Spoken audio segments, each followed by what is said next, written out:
They say the dead don't speak, but what happens when Death himself chooses to break his silence? For years, the world watched as two warriors clashed in the ring.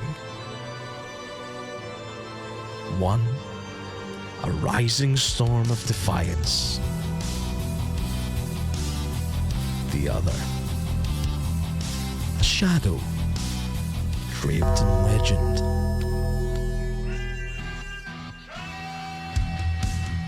But in the darkness, respect was forged. A bond between Ken Anderson and The Undertaker.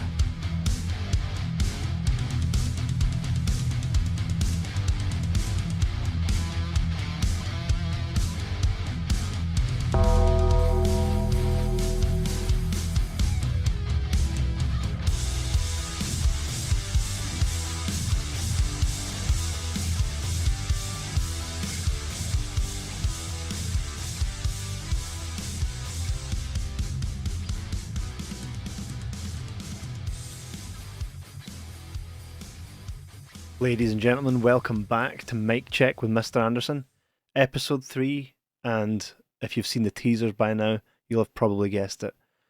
Today we are joined by the Demon of Death Valley, the Phenom, the Hall of Famer, The Undertaker. He means so much to us as the fans, but today's episode we're going to find out exactly what Undertaker meant to Ken when he was with him in his time in WWE. So without further ado, it is my pleasure to present to you The Undertaker on the Mic Check podcast. If there was a higher word than honour to say right now, I would use it. But it's, of course, our honour to welcome to Mic Check with Mr. Anderson, The Undertaker, Mark Calloway. Welcome to the show. Thank you, man. Happy to be here. It's good to see you.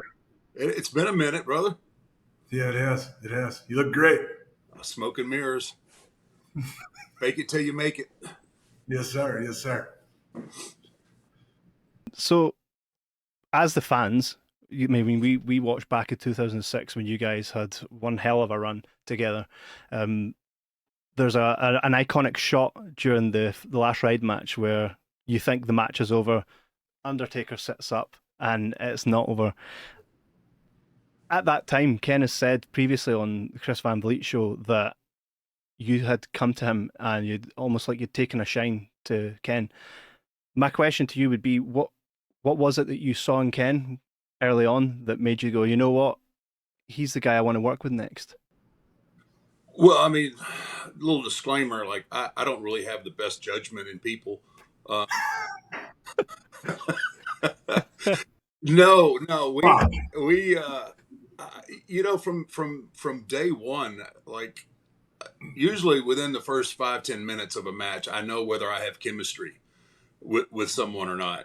And one of the biggest things that I always, especially at that time period, that I had to overcome with opponents was people, they were so intimidated by working with me. Like, people think it's, you know, people kind of laugh about it, but when the lights go down and the music, you hear that first dong, there's a lot of people that their butthole puckers to a point where they can't recover.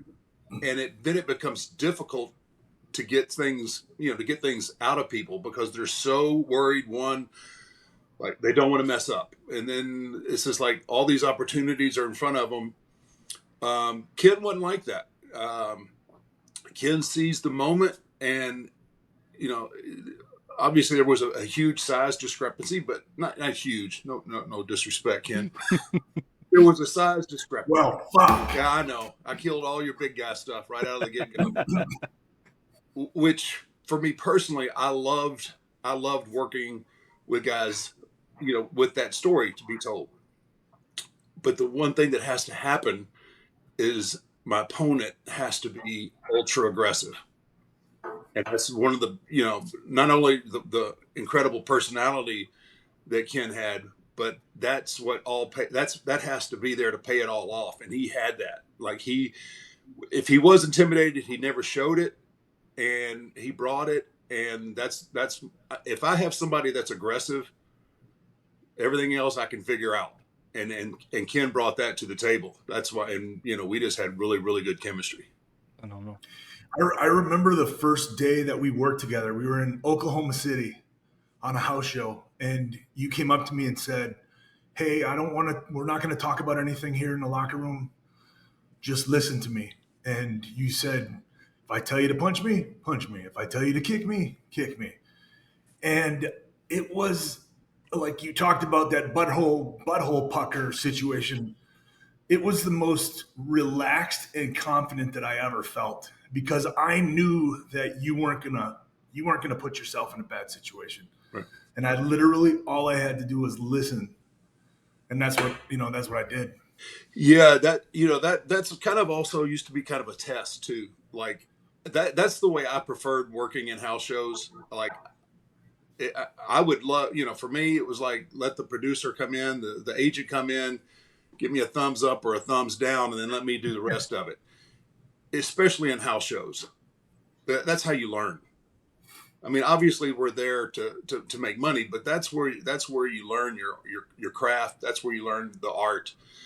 And it increases the nerve factor for a lot of people, because at that point, I think most people are wanting to put their matches together. They want to have a really solid idea of what it is they're going to do. Where I like to have a beginning, I like to have a middle, and I like to we know what the end's going to be. Whack, right? But what happens when you do it that way? It frees you up. It frees you up to be so much more creative, because you're not having to worry. You're not having to think like, okay, I got to do a leapfrog, and I do this, and I got to do that. And when you're worried about remembering things, a lot of times the creativity and the story, which I say it all the time, that's what I am. I'm a storyteller, and that's what I want to get across more than anything else. So you have that ability, especially, in house shows. And Ken, he answered the call, and I said, okay, yep, me and him, we can work, we can do business. One of my funniest memories working with Taker, we were married to each other for I'd say the better part of a year. Yep. You, me, MVP, and Kane. Yep. In some form or fashion. And we were in Manila at Armageddon Coliseum, and we were there for a 2-night. Mm-hmm. And one of the nights we did like a 6-man or an 8-man tag, super simple. And then the other night, it was you and I in the main event. And I walked up to you, and I, just out of respect, I was like, so what would you like to do tonight? And you went, work my leg, and at some point I'll drop you on your head. And we went out and did 30 minutes of that, and it was awesome. And one of the things that surprised me about working not only with you but with a lot of guys in WWE at the time was you say we just go out there and call it on house shows, but we also did that a lot on pay-per-views too. Yeah. We did 3 pay-per-views together, and we would have basic outline, but for the most part, it was just, working off the feel. Yeah, I think that really is kind of a lost. I don't know if I want to say art, but again, it goes back to it goes back to that first house show. In the moment, you never know how your audience is going to take something, or how they're going to receive it, how they're going to react to it, and if you can't move on the fly, you kind of sometimes you get pigeonholed into oh my God, they're not buying any of this. And it just gets progressively worse, and it gets progressively quieter. And now you're really starting to struggle. So if you allow yourself to just live in the moment, I always just felt like your best match is and I'll use it. The match at WrestleMania 25 with Shawn Michaels. We knew some of the big things that we wanted to do, but man, it's all the transitions It's all the laying there selling. That's what made it wasn't the move set that made that match compelling or interesting. It was it was the stuff in between. It was the story being told. And I mean, I'll live and die on that hill as far as, having great matches. That's to me, that's the formula. How do you get that through to people? Like, how do you teach that to people? It's hard now, man. It's so hard because I'm not, I'm not, I'm not hands on every day, so I'm not around people. So it's really difficult with the guys and girls on the main roster because they're doing it. They're there every week and they have their certain way, and then I come in and it's like, hey, you ever thought about this? And they look at you like, no, I don't want any part of that, right? So that's one of the best things about working on LFG with these young kids is like I can kind of start to get that ingrained in their head a little bit. I'm constantly saying, man, I don't care. I don't need to see flippy doos. I don't need to see this. What I need you to do is tell me a story. And, you could tell in their head, they're thinking like, okay, this is what I'm watching. This is what I'm watching the main roster people do. And there's some people that can do it all, but I'm just, I'm not putting everybody in that group but man, if I constantly I'm trying to go out there and feel this.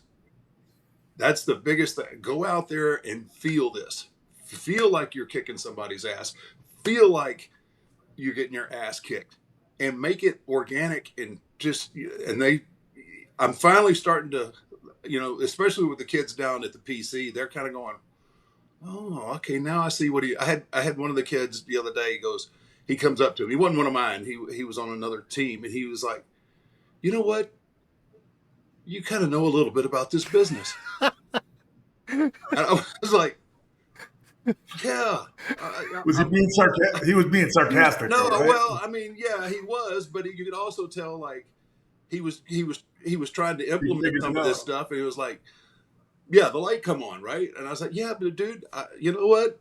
I might have been more than a hat and a coat. I'm just gonna say it, But you could tell like he was starting to put in some of those principles, and it worked, and he was just amazed that he didn't have to do a backflip off the top rope and drop an elbow on somebody. It's just sometimes, obviously the business has evolved, and it's always going to continue to evolve, and pace and speed of matches, all that's going to, that's always going to evolve and get faster and quicker. But there's elements to what we do that will never change. Yeah. I got to ask you, there was in our very first pay-per-view match, there was a moment where you're, speaking of just calling on the fly, there's a moment where you're laying on the mat and you said, "I'll drive me." Do you remember this? Vaguely, yes. Yeah. Yeah. And so I remember, and I watched this back, and it doesn't take as long as it took in my head. Right? In my brain, it felt like it took an eternity. But I pulled you in, and I'm like, he's going to backdrop me out of this, right? Like, and I'm standing there, and you went, "Fucking give it to me." And I, boom.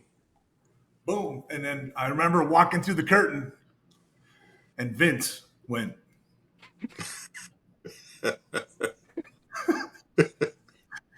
"Don't ever do that again." And he goes, and I remember he said, "I know that you didn't call that, but he called that to you." But do you recall that scenario? What was your thought? What was your thought process going? I totally remember it now because I think there was I don't know if it was unspoken, but the only people that were supposed to do any kind of pile drivers was myself and Kane, because I think we kind of got grandfathered in after Steve got hurt, and and that's exactly what he said too. He said, "There's only two people in this country in this company that can do a pile driver, and you're not one of them." Yeah, but he wasn't a dick about it. He was just like, no, he knew. Yeah, no, he knew where it come from, and there's just times, with him that I would have to do things and then ask for forgiveness later, and You know, it was just instead of having the argument or the fight, and that one, you know, like I had thought about it, but I didn't go in having it in my head like, okay, I want Ken to pile drive me in this match. It just when it popped in, it was like, yep, that's what I need right now. And you know, hey, if that is the worst you get from him, hey, that's a win, man. That's a win. Yeah, he was extremely calm about it. Yeah, He was like, I know he's very giving. I know what he's trying to do, but don't do that again. Speaking of another Vince story, a couple pay-per-view, like the last Ride pay-per-view we did. Mm-hmm. We're standing there. I think Michael Hayes was the producer on that. Yeah. We're standing at this scaffolding trying to figure out. Michael came up with this idea that you chokeslammed me off the scaffolding. And then Vince came up and Michael said, well, what do you think, boss? And he just looked up there and he went, it would be far more impressive if Taker went off there. Yep. You recall I do recall and that. That's when I had a butthole pucker. And you looked at him and he went, you want me to go up there? I'll go up there and do it first if you want me to. Yeah. And you went, no. And fast forward to we do it. And there were two big mattresses big crash pads that you landed on. Right. Right. And they were covered up by like all these barricades and stuff like that. Right. So you go off the edge and I do this. There's this shot of me like looking over the edge of yeah. And the next shot you see is the jib overhead looking down at you laying on these fucking mattresses. And I can hear, because Gorilla's right underneath us, I can hear Vince going, take another goddamn shot, take another shot. Yeah. Yeah. So like, it was the worst. Like it was, I think because we had just got those jibs and on the big swivel thing too, where it could do those shots. And yeah, I think that was one of the first ones. And he was like, God damn, get off of that. Holy shit, you're exposing everything. And then they went back to it too, I believe. They went away from it and then went back to it. Dude, the comms between Vince, the cameraman, the announcers, that's a show. That would have been a show in itself. Like, I don't know. It would have to be on cable because you couldn't watch it on regular TV. But, yeah. I mean, those jobs, man, I would not want them. I've seen headsets thrown at so many monitors, and people get cussed out. I mean, there's a lot of people that walked right off the set just because they can't, Now, when it's over, it's over. Right? When the show was over, it's like nothing ever happened. But nothing ever happened. Yeah, in the moment, good Lord, I was like, man, if you ever talk to me like that, I would, But they, either you take it or you can't. But I do remember that. That was that was a little swerve. I was thinking, like, man, dang, man, Ken's going to take this bump. That's pretty impressive. Then it got flipped. I was like, holy crap. It was far more impressive when you went off, though. Yeah. That was a swerve. I don't think anybody had me going off of it. No. Do you recall, you said there was a couple of other situations where you had to ask for forgiveness. Do you remember anything specifically that you had to? Well, there was, this one stung a little bit because, then we went to we had the directive of no chair shots to the head. This one really hurt because it was Triple H and I at, I don't know if it was WrestleMania 27 or 28. We're thinking, like, we're kind of starting to think of ideas, and like, this is going to be this has got to be a really physical match, and we're going to have to beat the crap out of each other. Yeah. And we'd already had the directive that there were no chair shots to the head, and we're sitting there, and we're like, man, if we need it, what do you think? And he was like, yeah, we're not supposed to, but I could tell he was leaning my way on this. And I was like, all right, man, look, I'm his most tenured guy. You're his son-in-law. surely we can do it. We can get it. So we'd have the match, chair shot. I think I took the chair shot to the head. Came back, and he wasn't hot, but he you could tell he was hot, but he wasn't screaming or hollering or anything like that. And so what the hell was that damn chair shot to the head? Man, we were in the moment. We felt it. He was like, he had to go back and do something else. So it was condensed. The conversation was really condensed. Where it came back is when I got paid for it. And there was that big minus. He fined the shit out of us. Really? As soon as I got my check, you know, and I'm looking, I'm like, holy shit. So I called Paul right away. I said, hey man, you got your Mania check? And he goes, yep. And I was like, did you get a big match? Did you get fined too? And he went, yep. I was like, son of a bitch. I was like, yeah, he fined the shit out of us, man. Where do you think those fines went to? Who knows, right? Like, I don't mean, yeah, I know where it didn't go. It didn't go in my bank account. That's really funny.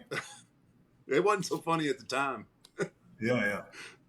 Speaking of chair shots, there's actually a really good chair shot where Ken, you take one where it almost smashes Beautiful your soul. Right? Beautiful segue. Tell us the story behind that chair shot. I think we all know what chair shot we're talking about here. You know what? I've been accused of a lot of things, but the consistency with my chair shot, like I'm very upfront. Like, and it doesn't matter if it's to the head, if it's to the back. You know, if I'm going to swing a chair, I'm going to swing it, because there's nothing to me that looks worse than a pitter patter chair shot that like I would hit one of my kids with. So, right. I mean, I always felt like I was extremely safe. I mean, I guess as safe as you can be.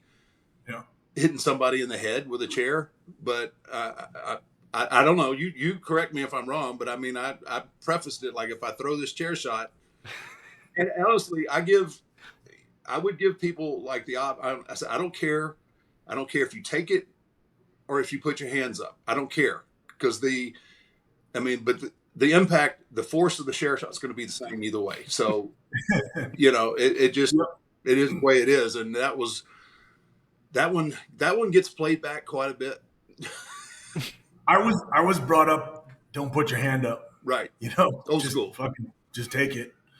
And honestly, like, it wasn't anything out of the ordinary. It's just, I think it looks bad because, correct me if I'm wrong, but you were just holding one of the legs, right? Or two of the legs. So it kind of opens up. Yes. Where it gives it, don't get me wrong. Like a chair shot to the head, if you don't put your hands up, it's going to sting. Obviously you have a lot of adrenaline. Yeah. It probably doesn't feel as bad as it would if it was, you're walking down the street and somebody hits you with one.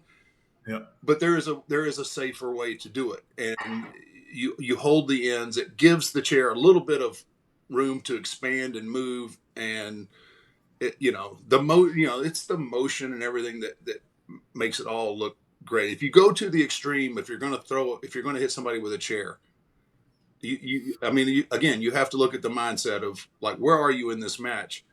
If I'm thinking that I have to use a chair, I need to swing a chair. Mm-hmm. That's the way I always did it. I mean, I guess it didn't help. Like my very first match was with Bruiser Brody, and he hit me so hard with a chair that I questioned everything, every decision that I'd ever made in my life. Like, I was like, okay, well, that's the way it's done. And that's kind of the way I took it in moving forward. But, you know, I mean, look, he's putting sentences together. He's fine. I do have a thicker skull too, so. Got a little scar tissue built in there now? I think so. Fuck, I had a question there. No, I can't think of it. I don't remember. That was a chair shot, right? That's my old go-to whenever I can't remember something. I have too many chair shots. Too many of Taker's chair shots. No, it was fine. You know, one of the things about working with you, nothing was ever anywhere near unsafe. It was like you were super light, and I don't know, it was a dream. Well, thank you. Yeah, I mean, I really pride, or you know, when I was active, I was really proud of the fact that a lot of my stuff looked like it hurt, but didn't. Yep. And you know, that's just attention to details and stuff like that. I think there's it's starting to become a little bit of a problem with a lot of things that some, again, not everyone, but some talent today, they don't put the amount of time into doing the little things correctly just to get to the next big thing. And for me, throwing a punch that looked like it could knock you out and barely touch your whiskers was something I took a lot of pride in, you know. But now punches and kicks and, you know, they're just little, they don't mean as much because they're just trying to get to the next way to shoot off the ropes. And, it becomes kind of frustrating because if you're a wrestling purist and you come up a certain way, those things matter. And, I'm sure people get their feathers ruffled a little bit, but to me, it's always the little things like that. And I took a lot of pride in the fact that, you know, I could have safe matches that didn't look safe, I guess, you know. You're right too. Like you can see when somebody is just like, they'll throw a couple flippers that are kind of throwaways because they're thinking about the reversal up and over, whatever Scooby-Doo thing. What did you do personally to, like, you had a great punch, a great working punch, a great working a lot of things. How did you get to that point? Was there, like Ric Flair says that he used to punch, there was a string he had hanging there. Right. Have you heard of that story before? Yeah. I've done that. Every possible, like punching mirrors, early on in my career, I shouldn't even say this, man. Because this clip will get cut up and put out on the internet, and all it'll say is Undertaker used to punch girlfriend. I promise it won't. I promise. Oh yeah, you can't help it, brother. Believe me, it'll be all over. But like when I really felt like I was starting to get like, oh man, I can put it right there. Like I said, well, what an ultimate test this would be. It's like, hey babe, come here for a second. I'm gonna throw this punch. You won't even feel it, right? But missed by that much. Yeah, but no, just taking pride in it and wanting it to look good. I couldn't tell you how many punches that I've thrown into walls, into the string, into the mirror, and then just the reps of a lot of I'm sorry's early on, trying to dial that thing in. It was, I do remember, like I had the right hand, like I thought always I had the right hand was always right there. And I was like, well, shoot, now I got to start working on the left hand. And I would usually wait for somebody like Big Show or something like that to kind of start popping the jab out there a little bit. He'd come back, hey man, can you just not throw the right hand? I'm like, come on, man, you're 7'2" and 500 pounds. You could take a jab. Right. But yeah, it's just repetition. You have to, and then putting those reps in house shows and whatever else, just trying it and again a lot of I'm sorry's and but sometimes Shawn Michaels said something to me one time and he was like, sometimes wrestling hurts, and it's like my students ask me about receipts, right? Because everybody talks about, and I always say, like, what to me, receipts are bullshit for the most part. Right. Unless it's warranted, right? Yeah, right. Yeah, absolutely. Yeah. Yeah. Well, usually you catch a couple of something, you know whether it's malicious or not, right? And a lot of times, like I get, if I get caught with something, I couldn't help but laugh, right? I mean, it was just like, dang, man, do I owe you money? Like, because a lot of times too, when you spud somebody, like, you hit them, right? Yeah, exactly, right. And that was always, again, with me there a lot at the end, man. Like, people, if they nailed me, they were like, oosh, oga, oga. Like I have zero reputation of taking liberties, I think, with anybody. But again, people have these scenarios in their head, like, oh my god, I just tatered Taker. But most times, if it was just a errant shot, I would laugh and try and break the ice with something like, man, I meant to get you that trans, I owed you, whatever. I remember Bradshaw. I remember Bradshaw when he first came in, and this was I just done WrestleMania with Diesel, and then I was starting my program with Mankind. Vader was there. So I had this day where I was just getting hammered by everybody. Mick came in and jumped on me and dropped his elbow onto the floor. Like, he took obviously far worse part of it than I did. Then just working with Leon and then JBL is his first match too. And trying, a lot of times I would try and get into people's ear, like, come on, man, you've got to come out here and get after it. If you want to make a name for yourself, you've got to, and then, he was with Dutch. So, I'm like, Dutch, man, get him fired up. And I knew Dutch knew exactly what to do. So, man, JBL was just amped up his first match with me. And man, John's stiff anyway, but you get him a little bit wound up. And I remember him, I think it was a clothesline or something in the corner, and he kind of barrel rolling into me. And that's what I said to him. I was like, dude, I don't remember ever owing you money, but hey, I'll get it to you after the match. You could just see him go, oh, he was just like, I was like, come on, man, you're good. Let's go. And, but yeah, you're right. Receipts are, if you got issue with somebody, and you catch a couple, and you might have to assess the problem on the fly. But normally it's just an errant shot that you get hit with. And again, wrestling does hurt. You ever get one, and like in the moment you got mad about it, and then, like, I remember specifically one time getting hit in the back of the head with a chair.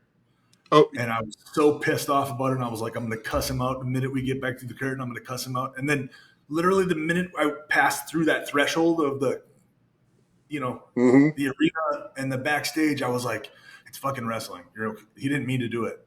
Yeah. You ever have anything like that? Like, yeah. Actually, it was for TV. It was, I think the Hardys were involved, the Dudleys, and then me and Kane. And Kane and I were making our entrances, and the Dudleys were going to come down and smash us with these chairs on our entrance, right? And Bubba just laced me, man. Hit me in the back of the head with the chair, splits me open. And in the moment, like, cause I'm expecting it in the back, right? You're expecting something in the back, and you get hit in the head. It's like either you're reckless or there's malicious intent, right?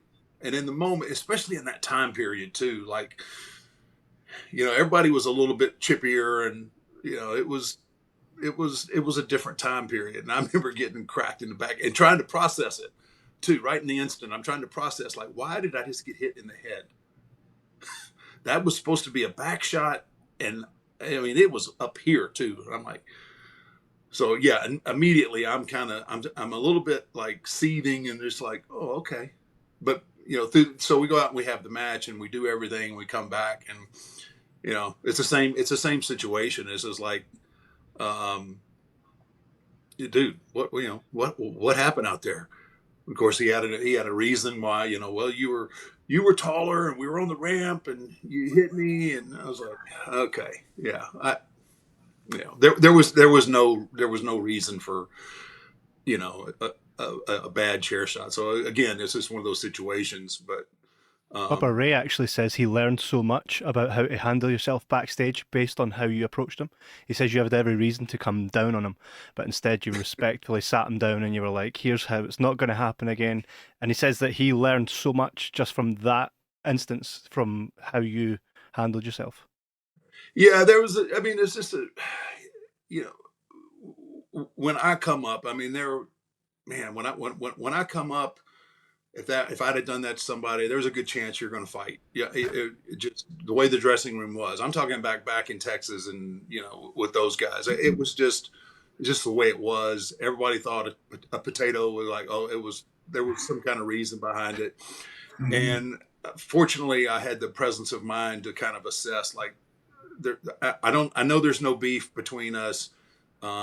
It would not be the most advantageous thing for him to do to hit me with an errant headshot. I mean, it just, so you have to, once you process it and look at things, you just have to like, okay, we got to make this we have to make this a learning, this is a learning tool here, and I'm glad, just things happen, man. It just happens, and you have to, it's good that you had the match to be able to kind of diffuse everything and realize like, especially him going, boss, I'm sorry, I hit you in the head. I was like, that's about 8 or 9. I know it's about a 10-stitch hole right there.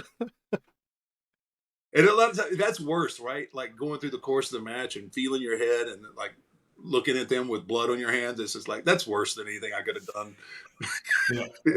He's already feeling bad about it. It might as well just, then it turns actually, I mean, this is kind of how morbid we are, right, Ken? This just kind of turns into something it's kind of funny. And, making somebody feel bad over an accident is, that's our nature, I think. So what makes us different. Start dishing out I'm sorry's like Hail Marys. Yeah. Oh, sorry. I'm sorry. I was like, couple more, we're good. yeah. I just got a couple more questions.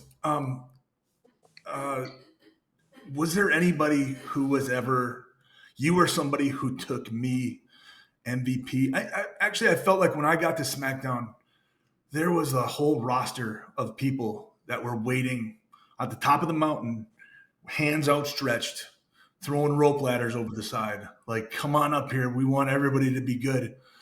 Was there anybody that you worked with coming up in the business that was like that to you that you recall that didn't have to be?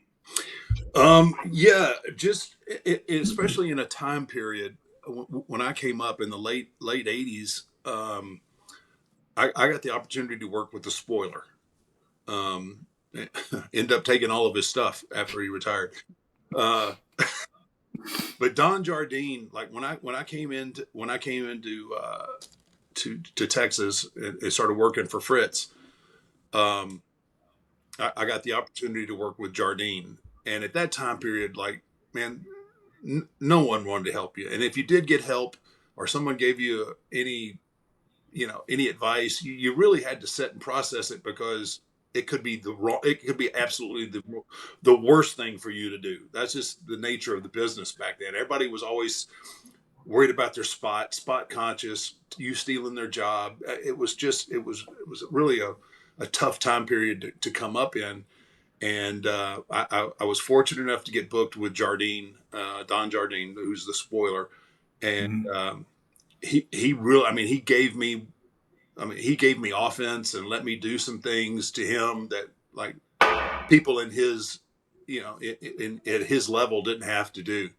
And I always was just like really impressed because it was not the norm for the time period. And again, and then also Bruiser Brody, I worked with him one time, my very first professional match for a real company. I worked with Brody, and I mean he kicked the shit out of me. like Brody would do. And, but in the dressing room, when I go back, he was like, I think Gary Hart might've been the booker at that point. Mm-hmm. Gary Hart, it was Gary Hart. And he was like right there in the middle of the dressing room. I wish he would have picked a better spot. So I come in to thank him, for the match and, get any kind of feedback that he had for me. And, Gary was there too. And he was like, well, hey, what are you going to do with this kid? And he goes, we're kind of, and they were looking for somewhere else to ship me because they didn't have a spot, right? They were trying to send me somewhere else. And, he goes, yeah, we're trying to find you some place to go to work. And Brody says, well, I'm just telling you right now, you ought to keep this kid and get rid of some of these other guys.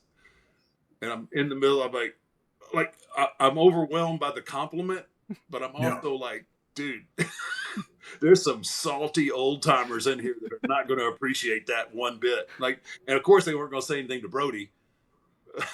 So right. But I mean, for him after one match, to kind of give me that endorsement really meant a lot to me. So I would say Brody and Jardine. And then obviously through, once I got to WWF at the time, WWE, Jake was really hands-on with me. I learned so much from Jake, man. It was crazy, good and bad.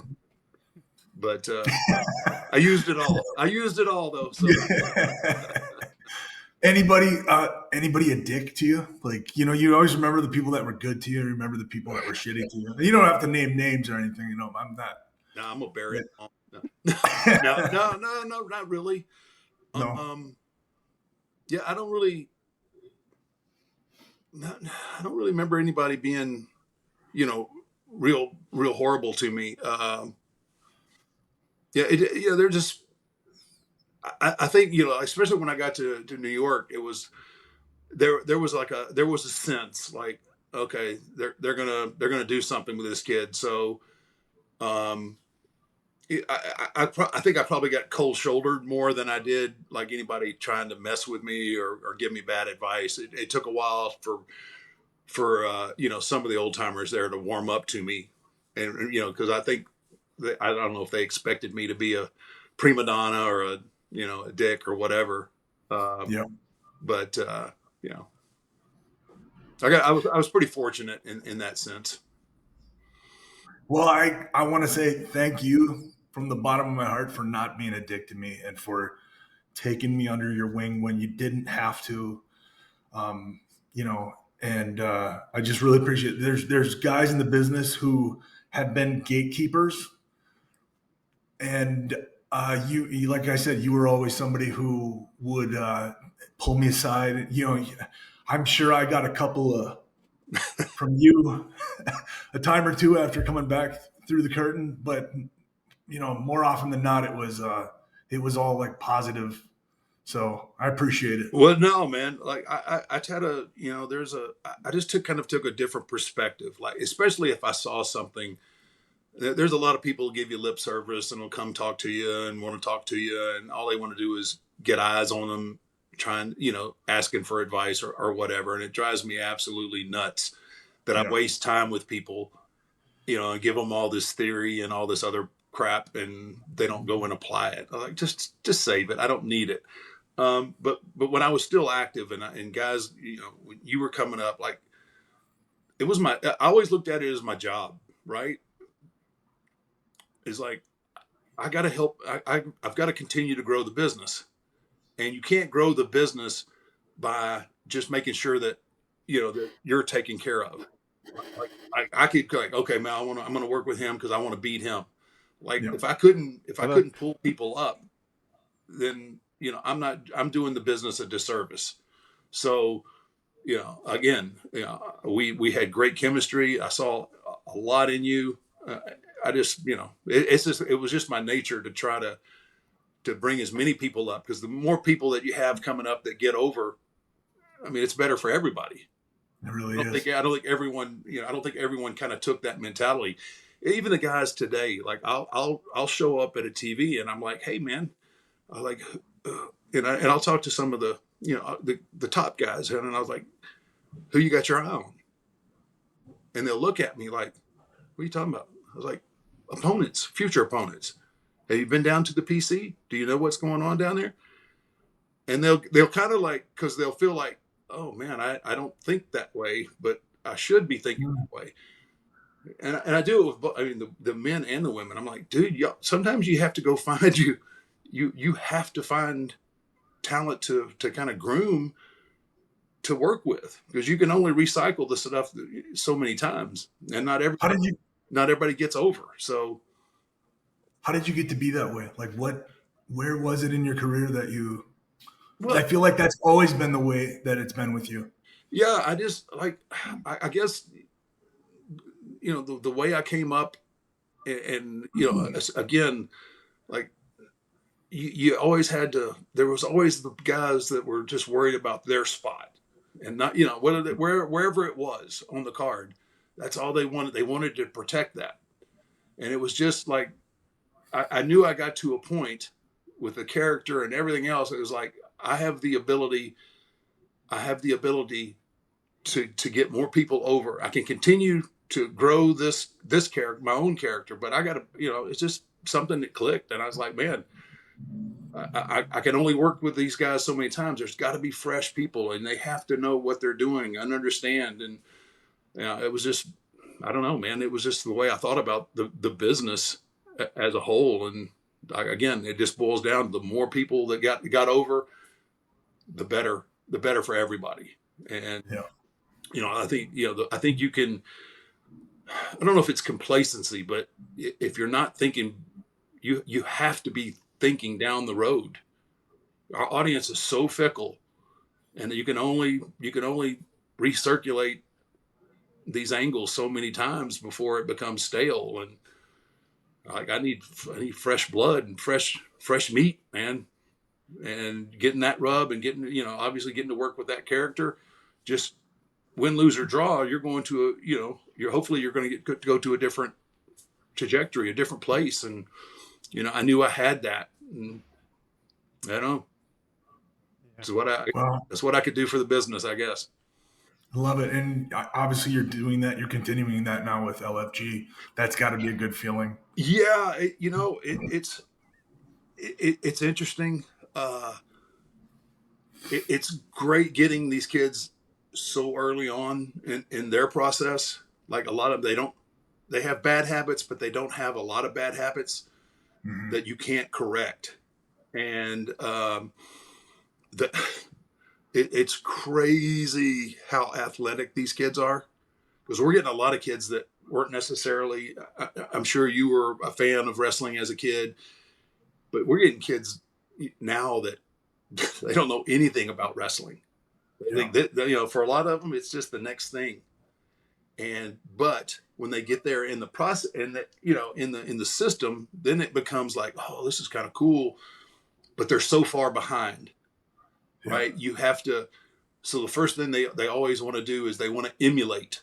They want to emulate what they watch on TV, right? So instead of being wrestlers, they're trying to act like wrestlers. So you got to go in right away and get that out. You like, and I tell that I bet 50 times a day when I'm around them, like, quit trying to act like a wrestler. Be a wrestler. You're a world-class athlete. Be a world-class athlete and do that same move. And they look at you like, but it's but being around them and being able to, it's funny trying to deal with 20-somethings, young 20-somethings, trying to relate, because we come from a different era, and the world's a little kinder, softer place sometimes. And you have to be cognizant of the way that I might, like, early on, like, I might pull you aside, like, damn, dumbass, you can't do it. That you got to do, my passion sometimes would get, you in dealing with these kids. He called me a dumbass. Yeah. Like, that was a term of endearment. Mine was dickhead. Yeah, exactly. Like, if I didn't call it, I mean, you knew that I liked you if I gave you grief, right? Yeah. I mean that Yeah. just, you know, it wasn't malicious meanness just to be mean. It's like I want you to feel comfortable, and I want you to do that.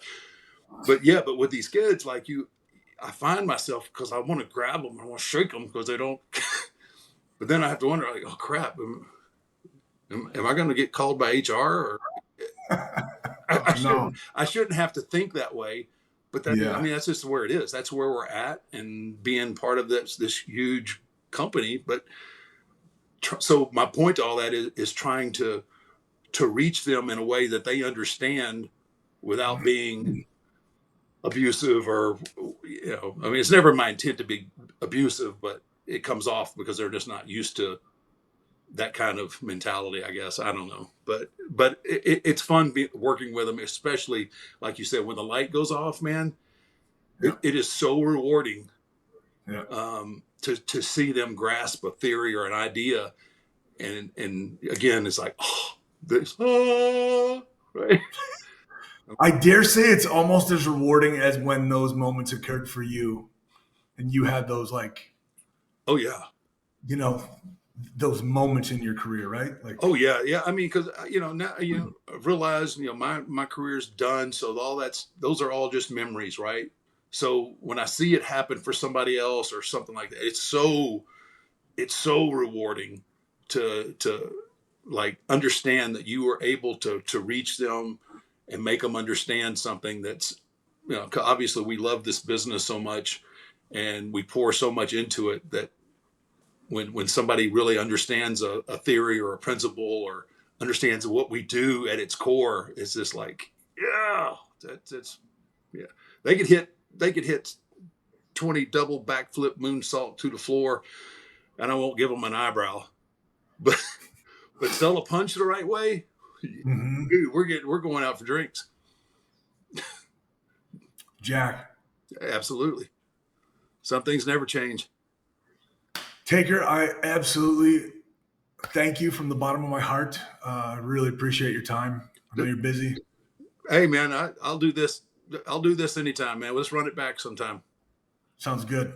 Thanks, man. I appreciate the time. Kevin, Connor, do you have anything you want to add? I have a. Well, you can go, Connor. I had like one last thing I wanted to hear your thoughts on. So it comes to about middle of 2007. You've got the World Heavyweight title. You're getting told you have to drop it, right? I believe you had an injury at that point. Yeah, I tore my bicep. Yeah.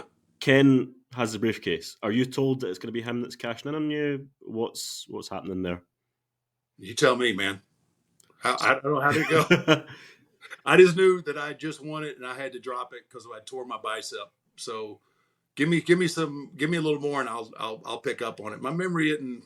Okay. That was where I had the briefcase, and they called me in the office. Vince called me in the office and said, Taker needs his biceps repaired. We're going to have you come out. And he laid out the whole scenario that ended up being Edge. And he laid it out. And then the next time I worked on a house show, I tore my triceps, or thought I tore my triceps. And Karma. They died karma. Fuck. So they diagnosed it as a triceps tear. So I dropped the briefcase to Edge, and then Edge went on and did the thing. Oh. And then the next day I went to Birmingham, and Dr. Andrews, I'm sitting on Andrews' table, and he's like, "That's not a tear." No, it's, oh my God. I don't know And that. it was just I don't know that I knew that. no, it was just a hematoma. It was just like a bruise. Gosh. Wow, the course of history might have. That sucks. Isn't that crazy? I don't think that I knew that. Yeah. Wow, man. What could have been? Jeez. I have two questions that I've actually, as a huge long time Undertaker fan, I've never got the answer to, because you didn't do any interviews throughout your whole career. You protected the Undertaker. Through doing that, because I remember saying to my friend at the time, well, it'll be good when Undertaker retires because we will hear from Undertaker likely. It was one of those things that was never known. But throughout your career, were there ever any opportunities or interviews that you really wanted to do, like personally, that you had to turn down because you were like, I need to, preserve the Undertaker? Not really. Mhm. No, I was so dialed in with the character and trying to preserve it. More times than not, there would be arguments between Vince and I because there was just certain things that he would absolutely make me do, and and I would try to, I would not want to do them, and I would try and explain. I would try to explain Vince McMahon, my character, and I know I understand that, but this is very important to the company, and I'm like, I know, but man, this is working, and so yeah, there were more chances where I was trying to get out of doing things than I was, uh, doing them.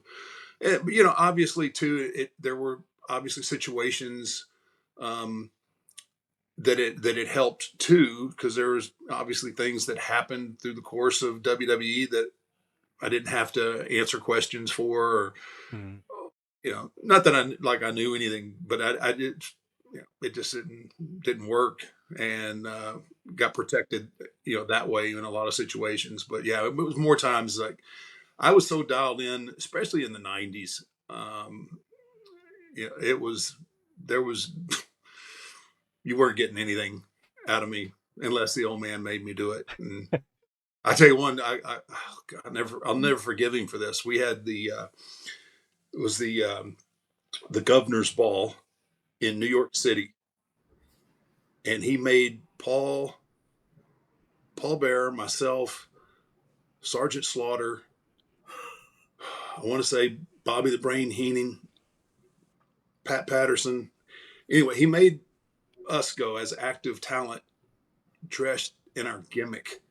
We're talking a black, this is like a black tie, high end deal with the Shrivers up there on this big, Vince and Linda were up there. The Shrivers were up there. This was big. Like, I think Giuliani was mayor at the time. I mean, this thing was just so New York extravagant that, and then, there we are in full on Undertaker regalia.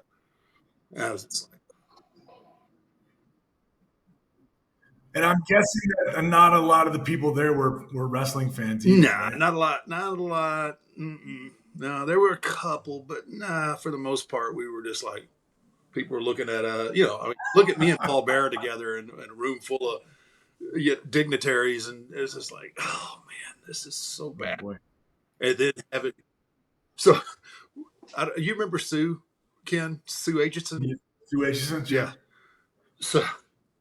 So this was in the '90s, and I was in full on Jack Daniels mode back then. I was so pissed about having to do this that I had Sue carry my hat.